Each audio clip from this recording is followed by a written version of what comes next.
নমস্কার বন্ধুরা, আপনারা দেখছেন পাহাড়ি পথের সন্ধানে ইউটিউব চ্যানেল।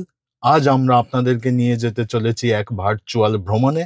হ্যাঁ, ঠিকই শুনেছেন, ভার্চুয়াল ভ্রমণ মানে আপনি ঘরে বসে টিভি, মোবাইল, ল্যাপটপের স্ক্রিনে দেখবেন একটা সুন্দর জার্নি। তো চলুন শুরু করি। ঝাঁসির ধ্যানচাঁদ পাহাড়ের উপরে ইতিহাস, প্রাকৃতিক সৌন্দর্য আর এক টুকরো শান্তির সন্ধানে চলুন দেখে নিই এই মনোমুগ্ধকর জায়গাটা।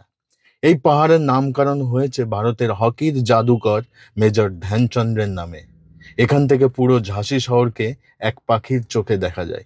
এই জায়গায় দাঁড়িয়ে আপনি দেখতে পাবেন ঝাঁসি কেল্লা, দূরের ট্রেন লাইন আর সবুজের মাঝে ছোট্ট ছোট্ট বাড়িগুলো যেন ছবির মতো সাজানো। ধ্যানচন্দ্রের মূর্তিটা যেন কেবল একজন খেলোয়াড়কেই নয়, বরং এক সময়ের ঐতিহাসিকতাকেও সম্মান জানায়। হালকা বাতাসে দাঁড়িয়ে থাকলে মনটা একেবারে শান্ত হয়ে যায়, শহরের কোলাহল থেকেও দূরে, আবার তার খুব কাছেও। এই ছিল আমাদের আজকের ছোট্ট উড়ান ধ্যানচাঁদ পাহাড়ের উপর দিয়ে। ভালো লাগলে লাইক দিন, সাবস্ক্রাইব করুন পাহাড়ি পথের সন্ধানে চ্যানেলটিকে। দেখা হবে পরের ভ্রমণে নতুন কোনো জায়গায়। ধন্যবাদ সঙ্গে থাকার জন্য।